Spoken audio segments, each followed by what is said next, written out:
Hello, good evening to you and welcome to News 360. The bulletin comes to you live from the News Hub here at Adisawe Kanda. I'm Natalie Ford. My name is Alfred Okanse. Coming up in the bulletin tonight.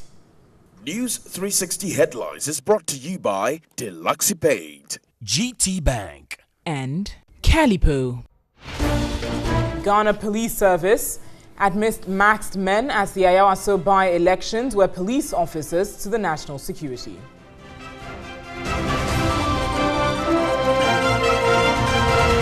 President Akufo-Addo announces Dambai as the capital of the Oti region, but youth of Kajabi vow to campaign against the NPP in the 2020 general elections. Also ahead this evening, Nigeria goes to the polls tomorrow as they seek infrastructural development, basic amenities, and ensure violence-free elections. And in business tonight, we'll bring you details of what's happening with reactions to the proposed insurance companies' recapitalization of the capital that they need for that particular sector. Details of that and more tonight here on News 360. Feel free to share your thoughts with us as we get live and interactive. We're live on DSTV channel 279, also all across the world on 3news.com, on TV3 Ghana on Facebook. Certainly. Let's get started with our very first story this evening as the Ghana Police Service has admitted that the masked men at the Ayawaso by-elections were police officers. According to the service, the men are attached to the national security but were not deployed to be part of the elections on that day. Director in charge of operations DCOP George Alex Mensah gave his evidence when he appeared before the Commission of Inquiry in Accra. Director in charge of operations, DCOP George Alex Mensah, initially said he did not know about the identity of the masked men. He again explained to the commission that the masked men were not part of the Ghana Police Service under his control. He added that the vehicles deployed by the masked men, though had SWAT inscription on them, were not for the police service. Have you ever had occasion to call upon the SWAT team to assist mainline police operations? No, my lord. No, my lord. When you attach these people to the various units, who controls them? My lord, once we attach you to a unit, operationally you are under that unit. They are controlled by that unit. So if they use firearms, who would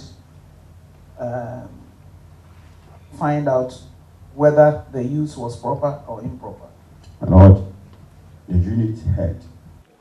After further probe by one of the commissioners, Professor Henrietta Mensah Bonsu, DCOP George Mensah agreed that they could be police officers from different units. If people are police officers, subject to police control, subject to administrative arrangements of the police, can they be put in any uniform other than what Ghana police hierarchy prescribes? My lord, that shouldn't be the case.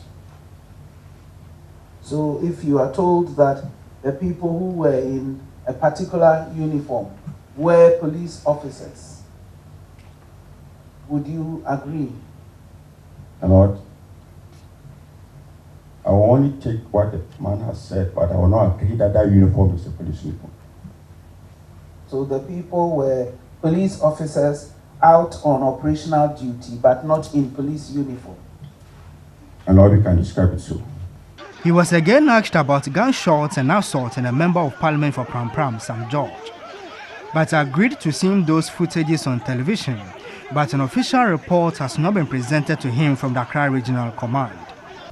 Has it also come to your attention that in one of the polling stations, a member of parliament was assaulted? I've also heard that, my lord. Now, would you also know whether that has been investigated? To the best of my knowledge, the committee the IGP set up was to investigate all those incidents, including the assault on the member of parliament, my lord. The person was under the direct supervision of the Accra region, and they will have to submit a report to that effect, not my department. Now, don't they have to submit the report to you as their overseer? They will have to submit the report to the Inspector General of Police. On vigilantism, DCOP Judge Mensah backed calls by the Inspector General of Police for those groups to be disbanded. In another development, the Electoral Commission says it was not adequately briefed about security deployment on the day of the by-elections. Well, meanwhile, the district head of the East Legon Police Station, DSP George Asari, has allegedly accused the Greater Accra Regional Commander in charge of operations, Chief Superintendent Kwesi Fori, of shoving him off his duty on the day of the by-elections. According to the DSP, George Asari, a list was drafted at the office of the superintendent, which took his name off the list on a particular election day in terms of the task force, and a junior officer, DSP Esrifi, was rather deployed to replace him. Presenting his evidence before the commission, he argued that his absence also contributed to the violent clashes at the area. DSP George Asari was saddened that being shoved off his duty on that day also contributed to the violent clashes. He argued that he received telephone call from the regional command, which deployed a junior officer, DSP Esrifi, to replace him. After inquiring from the regional command, he was informed by Chief Superintendent Kwesi Fori that he should not be worried. It's Chief Superintendent Mr. Kwesi Fori and the regional commander. He himself. They did it in his office. They did it in whose office? Who is his? Chief Superintendent Mr. Kwesi Fori. Drew up the list. Yes, my lord. So you asked him why your name was not on it?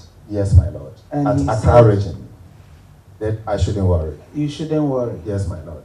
And you left it at that? Yes. I left it in the sense that they are in charge. And even my car, they've asked me to bring it to Accra region. And in our work, you can't challenge authority.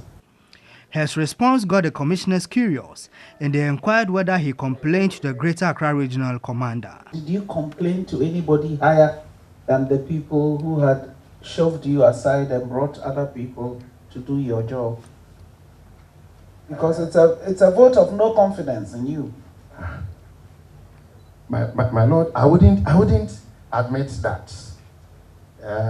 This is an operation planned by the region. And proud to that,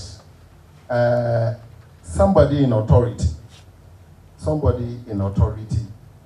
I heard it somewhere that they are doing it at the regional level. So we will not come in. We will not come in at all. They will do it from the regional level. So that is why I didn't complain. One of the commissioners, who was the former IGP, Patrick Kwatene Champon, asked him whether he saw gunshots and people wounded brought to his station. He admitted of seeing the people in his station, but declined to issue a hospital report to them. So don't say that it's the responsibility of the CID. So, okay, if a CID corporal or sergeant under you doesn't give the medical forms, what will you do?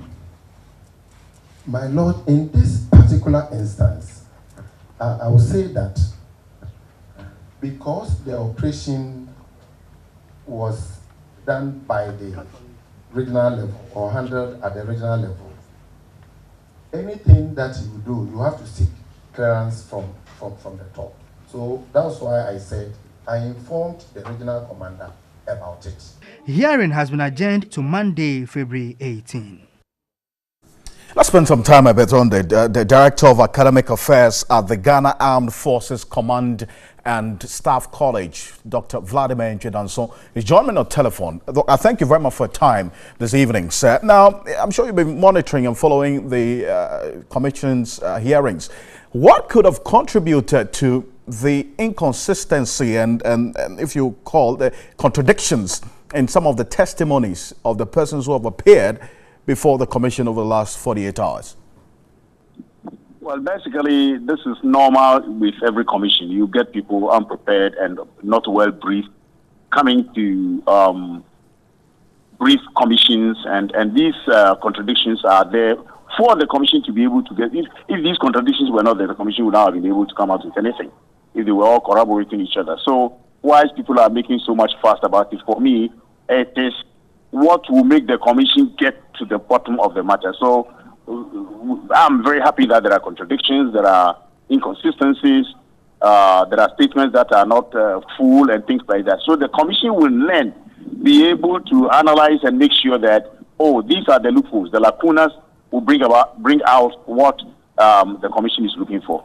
But if did the lack of coordination and communication on that day probably be related to the chain and structure of command now as it exists in the national security apparatus? I'm talking about now we have a national security advisor, a national security minister, a minister of state in charge of national security, IGP, interior minister.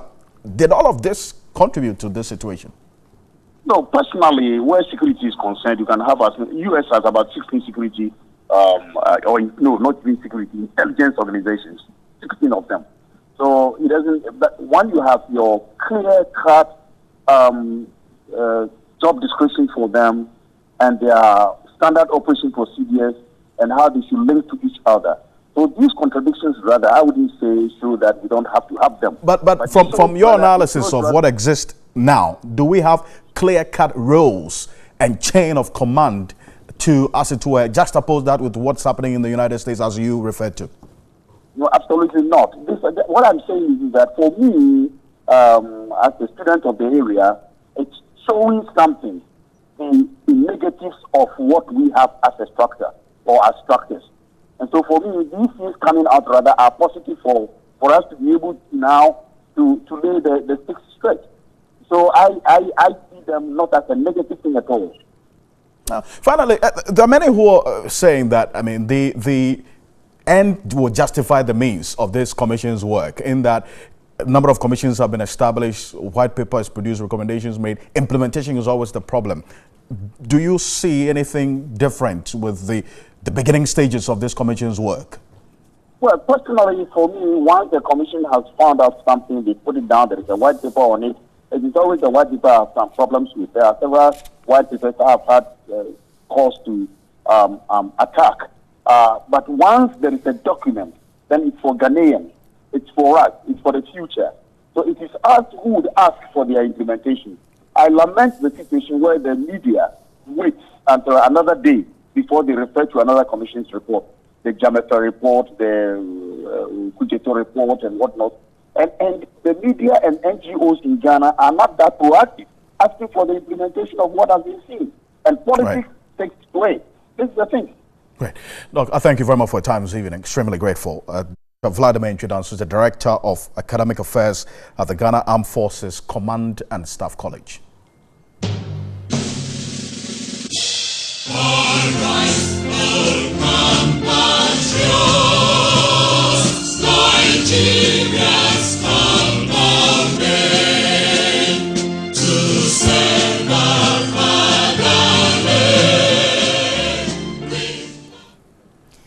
Now, Nigeria's election on Saturday is seen as one of the closest in Africa's largest democracy, with President Buhari facing strong challenge from Atiku Abubakar, a former vice president. Ahead of tomorrow, TV3 spoke to some Nigerians in Ghana on their expectations. The probability of PDP winning is 40%, APC 60%. That's incumbency. Because due to the fact APC is ruling already. So Nigeria, an incumbent president, will have this reputation. Every incumbent president wins the election. But there's every tendency the PDP might do something about it due to the northern. Now the both of them, they are Fulanis, north. So automatically they are going to share the vote from the north. So we all depend on the west and the east to know who wins the election. I'm going to vote for my vote, not just voting and go. I'll vote and defend my vote. I know even if they don't win by rigging, well, I'm sure I've done my civic right. By voting that government who cannot protect, at least, even if they do hardship, there is all that form of education. Protect life. I'm okay with that. The government have failed. So let's vote in someone else. We'll keep changing until we get at least someone better. But in Nigeria, actually, what I wanted to do after the election, they should bring lights. We want light in Nigeria. If they can give us light, we'll be happy. That one will make all Nigerians to go back to Nigeria because everybody needs lights. So if they can do that for us, we'll be happy. But Me, who I want to win, who I wanted to win the election is PDP. I want PDP to win. I think it will go smoothly, free and fair. Yeah, it will go free and fair because already Nigeria, we know ourselves. Yeah, we know ourselves. Actually, not only Nigeria, but I think West Africa is the same thing. The person on seat keeps remaining the person on seat till the two tenors run over. In Africa, a ruling party is always the worst party. We prefer the previous party. For the fact that Buhari has caused a lot in Nigeria, as per se, but if you look at it very well, in terms of politics, Atiku in question is not someone we trust. Because he has company in Nigeria, he has a school in Nigeria, one of the expensive private schools in Nigeria. If you really want to help Nigeria, why can't he make the school less for us to able to attend? I'm here for school. Like his school is a school that I can afford. Definitely I will school there. All the 76 presidential candidates rounded up their campaign yesterday, but President Muhammadu Buhari has called on Nigerians to come out and cast their votes in a peaceful atmosphere. He also assured the international community of their safety during the exercise. President Buhari said this in a broadcast to the nation on the evening of 14th of February, that's yesterday, 2019. Fellow citizens, on Saturday, February 16, 2019, you will once again be called upon to choose the leaders who will pilot the affairs of our great nation for the next 4 years. This is a constitutional right which should be freely exercised by all eligible voters. I wish therefore to start by assuring all Nigerians that this government will do its very best to ensure that the 2019 elections take place in a secure and peaceful atmosphere. It was indeed such free, fair, and peaceful elections that made it possible for our government to emerge, despite the fact that we are contesting against a long-standing incumbent party. And as your president and a fellow Nigerian, I ask that you come out and queue to fulfill this important obligation you have to yourselves and your fellow citizens and to our common future. Let me at this point reaffirm the commitment of the federal government to the conduct of free and fair elections in a safe and peaceful atmosphere. Just yesterday, I signed the peace accord alongside 72 other presidential candidates.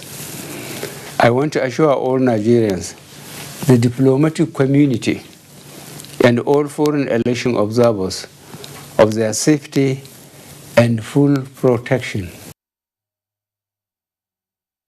President Buhari speaking there ahead of the general elections in Nigeria on February 16. That's on Saturday. Now, our reporter, our man Komla Kluche, is currently in Abuja, and he's going to give us more. Komla, you've been in Nigeria for some time now. Can you give us a general picture of what the atmosphere is ahead of the elections? I can tell you the situation here in Nigeria, specifically Abuja, where we are located, the center of unity. Everything is calm. We have gone to INEC. We have visited some few polling stations, and we have seen that everything is in order. We have spoken to a few officials at INEC who also tell us that they have already dispatched materials and everything to the polling station and every nook and cranny within the electoral spot here in Nigeria. So they have absolutely no issue at all. But one institution that has been issuing warnings is the West African Network for Peace Building, WANEP. And this is a report that WANEP issued in January, which it actually highlighted in the Affairs Situation Room report early on this evening, which is dynamics, vulnerability, and resilience, things to expect for the 2019 elections here in Nigeria. Now, ONEP, among other things, is indicating that the continuous detention of the Islamic movement of Nigerian leader is a threat to the security or the peace of these elections, and also they are expecting some violence around the north central and the northwest regions of the country. Chukwuemeka Eze is the executive director of ONEP. He joins me here at their situation room in Abuja to give us more on this. Chukwu, the situation on the ground as ONEP picks up is what? Well, we think that there has been a lot of improvement in terms of the preparation. We have interacted with the leadership of INEC, and they have assured us of their preparation. We have also gone through the deployment which they have done. We think that for the first time, INEC has a timetable that they have followed strictly to the letter, not a single activity that INEC designed to conduct did they miss, which also adds to the confidence of the electoral process. We feel that when there is predictability of the electoral process, it adds confidence to the electoral environment. We also feel that the new leadership of the police is also adding confidence to the electoral process. A lot of people have confidence in the ability of the police to discharge their duties professionally.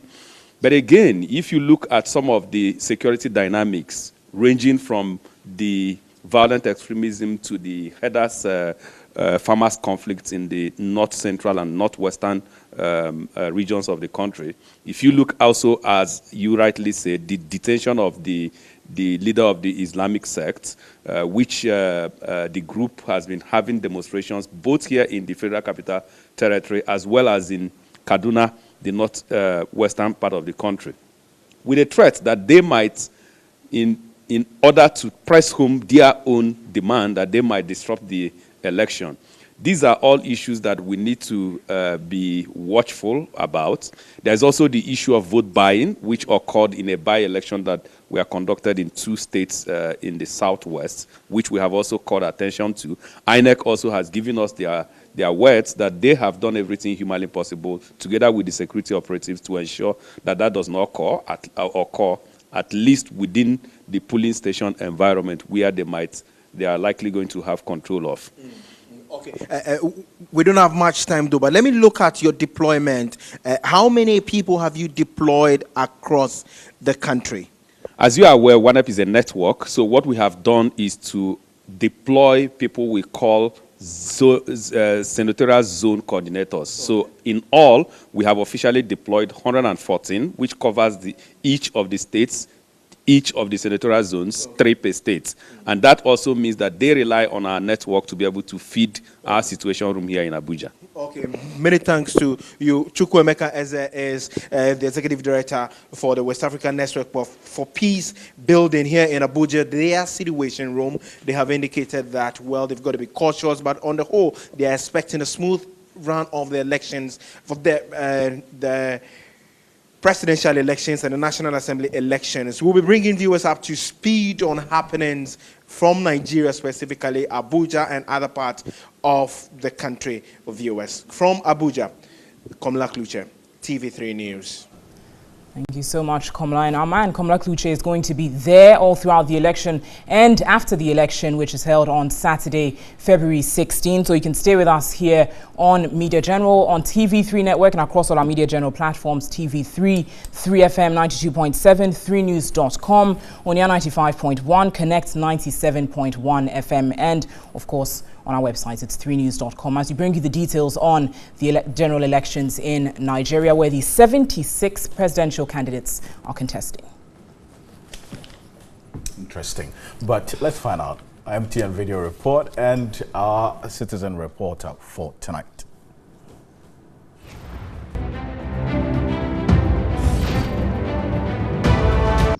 This was an abandoned gutter. When it rains in the afternoon, especially when the children close from school, you can see the headache over here. They can't cross. Some people have to be here taking them over, crossing them over, with which they take 1 cedi, then 50 pesos from them. So I'm reporting this to the the nearest authorities to come to our aid and repair the bridge for us. This is your citizen journalist, Eric, reporting from Ashama Newtown, Jerry Fishbone.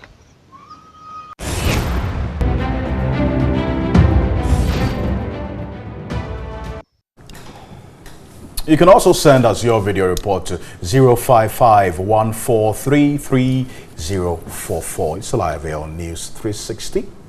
Stay with us. We'll be back with some more news tonight.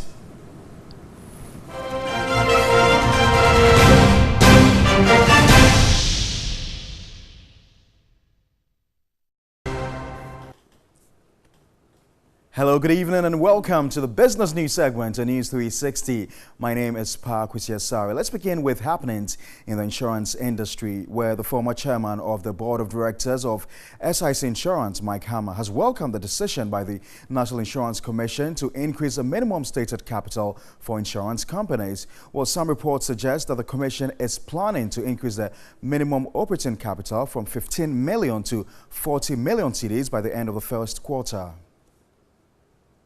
The National Insurance Commission will soon announce the new minimum capital requirement for insurance companies by the end of the first quarter of the year. There are currently ongoing negotiations between the Commission and other stakeholders to reach a workable figure. This comes just months after the banking sector reforms. The minimum capital for insurance companies, which currently stands at 15 million cedis, is to ensure a competitive insurance market strong enough to underwrite big-ticket transactions. Mike Hammer says the timing is right. From where I sit, I believe that it has to do with trying to reduce what we call the insolvency risk. The insurance business is just to be able to restore the policymaker back to the financial position he was before the loss occurred and give businesses peace of mind to carry on their businesses. So insurance companies primarily, they are in business to pay claims. So once they refuse or they are unable to pay claims, then there's no point being in the insurance industry. There are fears this may lead to measures and acquisitions and possibly lead to fewer Ghanaian-owned insurance firms, an assertion Mike Hammer disagrees with. The government strategy was to put the insurance company together to form a pool to be able to insure most of the properties and most of the risk that pertains in the oil industry. You know, so it makes sense. And when that happens, you realize that most of them, the reinsurance is done outside the country because we still don't have the local capacity to be able to reinsure those huge risks in the oil sector. So I presume that if we're able to increase the capital base of the insurance companies, at least quite a number of the risk insurance that normally send outside can easily be insured within the country. Away from insurance, the 3 grand winners of the 2018 KISO promotion, dubbed Key Promo Bakope, have been rewarded with a round trip to Mauritius. The award ceremony was held at the Central Business District of Accra. The promotion began from August to December 2018. Key Brilliant, another soap from Unilever Ghana, was added to the Key Promo Bakope.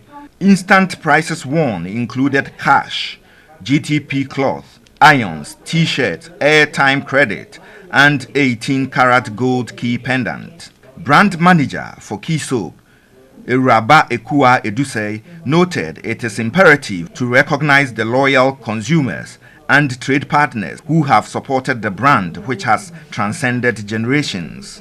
The long bar, which has been on the market for over 50 years, that is even older than myself, has remained true to its value and purpose of promoting traditions for generations.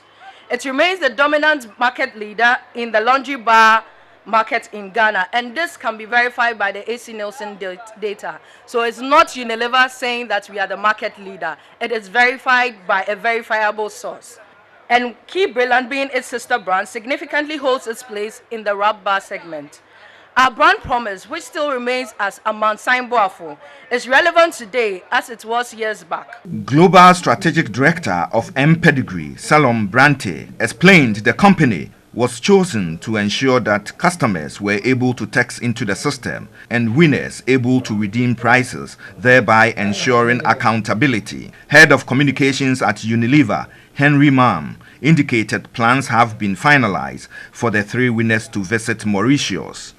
The grand winners of the key promo Bakope are Queensta patient Ya Kamasa from Greater Accra region, Hajia Hanetu Al Hassan from the northern region, and Aminatu Hamidu from the central region, whose prize was picked on her behalf. The winners shared their excitement. It's so exciting. I never dreamt of probably winning a token which would give me the opportunity to travel to Mauritius.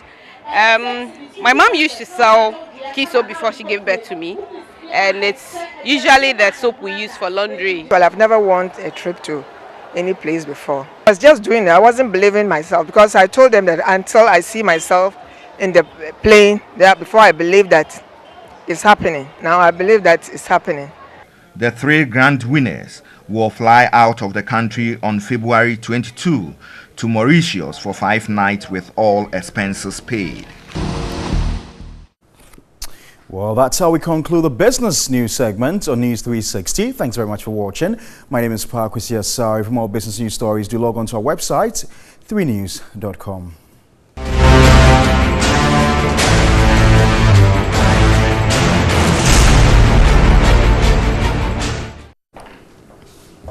Let's get into our mission segment this evening on News 360, where we put focus on female participation in politics. Now, although women constitute more than half of Ghana's population, the participation at all levels of decision-making is still very low, especially at the local governance level. In the following report, Portia Gabor tells the story of 2 women who want to change the status quo by contesting in this year's district assembly level elections. District Assembly about Vote for Vijana Dede Amangwa, aka OB1, humility and hard working. It's right in your hands, mouthpiece of the people, development for the people.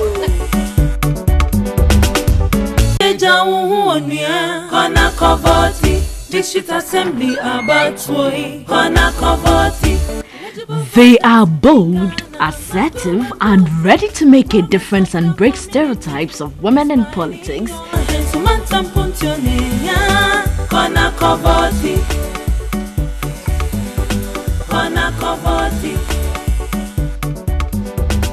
Ni oko fonu ake usmo ni buhu oko ya wo me ka sheko bona fe ko ni ma ke wo kuchi amri. I'll advise her to be humble and not mind those who will insult her during the campaign period.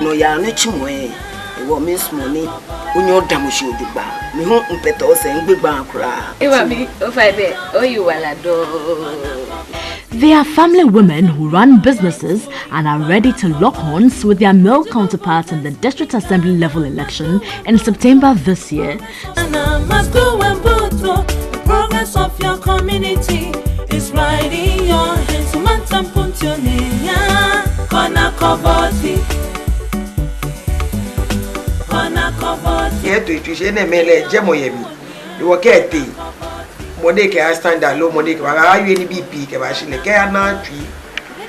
Since you want to contest and bring development to our electoral area, I, your mother, I am rallying behind you.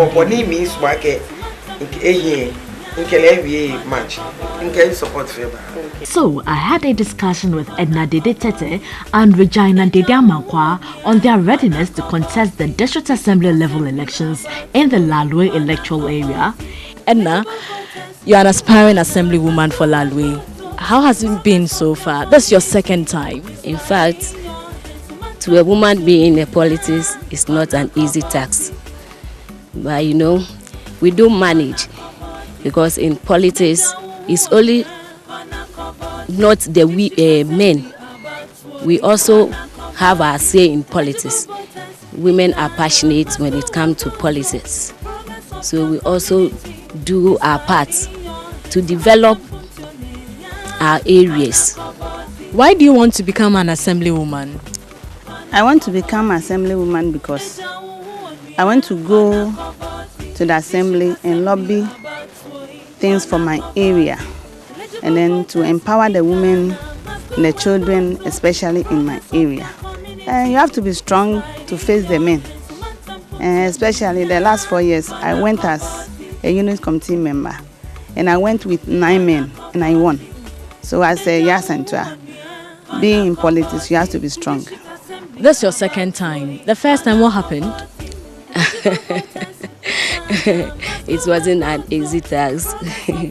And one way or the other, they say assembly elections is not partisan, but I bet you it is. So when I got there, I saw that there was something that they were saying, party favorite. But it doesn't matter, provided the person is capable and competent and can work for the people. That's the most important. So you mean you're a party member? Yeah, but I went on independent. So because of that, I couldn't get the nod. But I was able to place second. If elected, they promise to foster development in their respective electoral areas. I will tell all my electorates that coming September, God willing, Edna will be contesting an assembly member. And I bet them I won't let them down. So this time around, they should give me their massive support so that when I get to the assembly, come what may, our wants and our needs will be met. We are appealing to TV3 management that for a women to come out is not an easy task. So we do plead that this time they should come to empower the women in politics so that what the men cannot do, when we get there, we can. Come September, I'm appealing to all my friends, my fans, and then my campaign team that they should help me in prayers. They come out massively and vote to Regina Dede Amankwa Obi-Wan to become the Lalu Electoral Assemblywoman. And then for my campaign, we are planning for TV3 to come out and support us. Being a woman is not an easy thing. Vote for Edna Dede Tete, aka Bisanye, mouthpiece of the people, development for the people. Vote for Regina Dede Amankwa Obi-Wan for hard working and then humble for the people.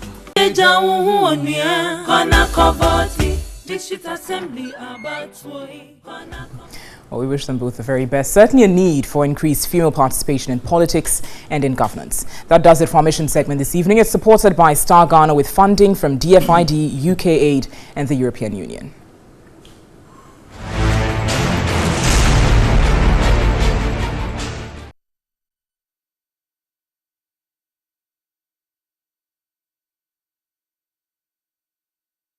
Now, President Akufo-Addo has charged people from the new OT region and Volta region to live in harmony to promote effective development. The president, who presented constitutional instrument CI 112 for the creation of the OT region, charged them to support government to ensure development in the region.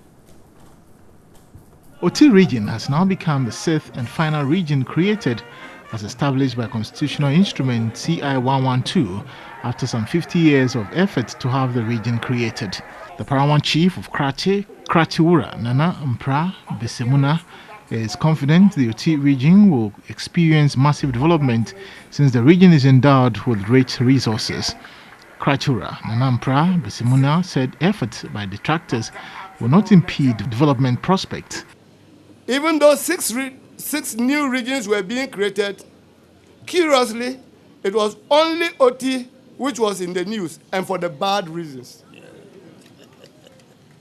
By the grace of the Almighty God, the tenacity and tolerance of the OT people, and the professionalism of the security agencies, we have managed to turn the threats into opportunities and proudly return an overwhelming 98.64% of yes votes in the referendum.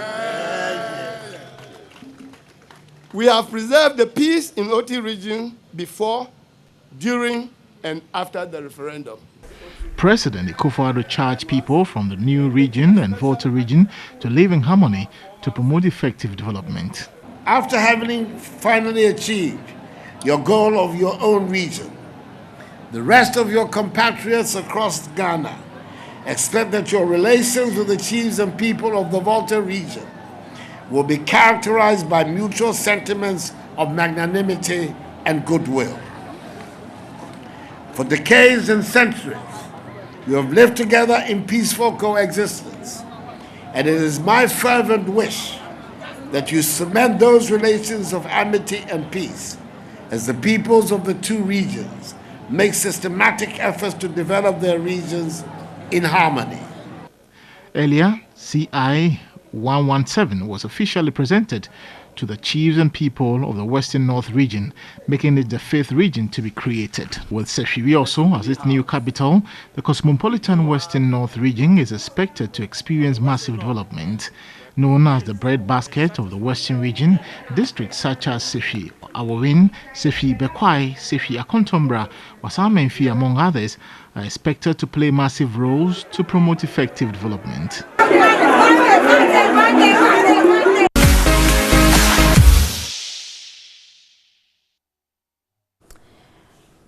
Right, my name is Miriam Osei Ajuman. Let's do some entertainment news tonight. After months of being at loggerheads, manager of the late Ebony Rains, Bullet, and Ebony's father, Nano Poko Kwating, have finally smoked the peace pipe. The leadership of Musica and Gamro reconciled the two ahead of Ebony's first anniversary, scheduled for March 31st. Rough Town Records will hence take up the responsibility of managing Ebony's brand. They're expected to release one of her unreleased songs tomorrow. I call it Ebony Memorial Birthday. She liked jollof rice. She cooks it so perfectly, so nice. So therefore, on 16th February, in my home here, this house, I'm looking out to about 500, 400 people to come over to eat jollof rice in memory of our late diva. So every 16th, so long as I live, jollof is our menu. Every 16th, eat it. Manager special. Say as you will be 14th Valentine's Day, right? Yeah, That's the right. Yeah. We can make it. 16th is jollof day. 16th, Robert Kaya said a queen was born, a diva, a wonder child was born, and her favorite was this jollof rice. Well, I guess that's something extra to look forward to on the 16th of February. But after months of being at loggerheads, manager of the late Ebony Rains, Bullet, and Ebony's father, Nano Poko Kwating, have finally smoked the peace pipe. The leadership of Musica and Gamro reconciled the two ahead of Ebony's first anniversary, scheduled for March 31st. Rough Town Records will hence take up the responsibility of managing Ebony's brand. They expected to release one of her unreleased works tomorrow.